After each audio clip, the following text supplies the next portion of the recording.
Je vais vous poser une question. Si vous répondez bien, je vous laisse. Vous pouvez répéter la question? C'est une étrange question. Je suis. La télé en question.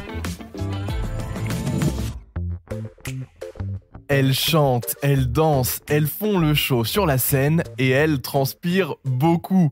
Sous les costumes de Masked Singer, plusieurs dizaines de personnalités jouent au jeu du qui est qui depuis le lancement de l'émission sur TF1 en novembre 2019.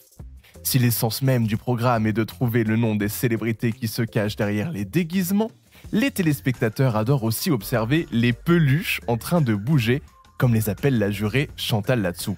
Au-delà de leur apparence, les costumes doivent répondre à des règles techniques strictes. Il faut que les candidats voient la scène, puissent bouger et, ce n'est pas un détail, qu'ils puissent respirer. Pour cela, Masked Singer collabore avec plusieurs ateliers spécialisés dans la confection sur mesure. Tout est fait main pour s'adapter aux besoins des participants. Mais ce niveau de détail a un prix. Alors, combien coûte un costume de Masked Singer ? Ce ne sont pas de simples déguisements. La conception des costumes nécessite des matériaux haut de gamme et un artisanat qui font grimper leurs coûts. En moyenne, chaque tenue coûte entre 25 000 et 35 000 euros. Mais certains modèles, particulièrement sophistiqués, peuvent atteindre jusqu'à 42 000 euros. C'est ce plafond qui a été fixé par la production pour maîtriser les dépenses tout en garantissant des créations spectaculaires. Certains designs incluent des mécanismes complexes ou des structures imposantes comme le costume du bébé de Marianne James dans la saison 4 ou celui de la main des membres de la compagnie créole dans la saison 6. La fabrication demande aussi un investissement en temps.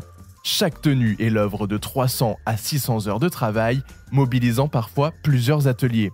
Les créations les plus élaborées, comme celle du chameau de Nico et Daniela Capone dans la saison 5, requièrent même jusqu'à 1000 heures pour être achevées.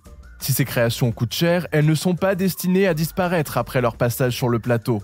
Certains costumes trouvent une seconde vie lors d'événements caritatifs. L'émission prête régulièrement ses tenues pour réaliser les rêves d'enfants malades dans les hôpitaux, permettant aux personnages de traverser l'écran. J'espère que cet épisode vous a plu. Si c'est le cas, abonnez-vous sur votre plateforme d'écoute préférée pour retrouver de nouveaux épisodes chaque semaine. Et si vous en voulez plus, découvrez aussi le ciné en question et les séries en question sur les plateformes d'écoute et téléloisirs.fr.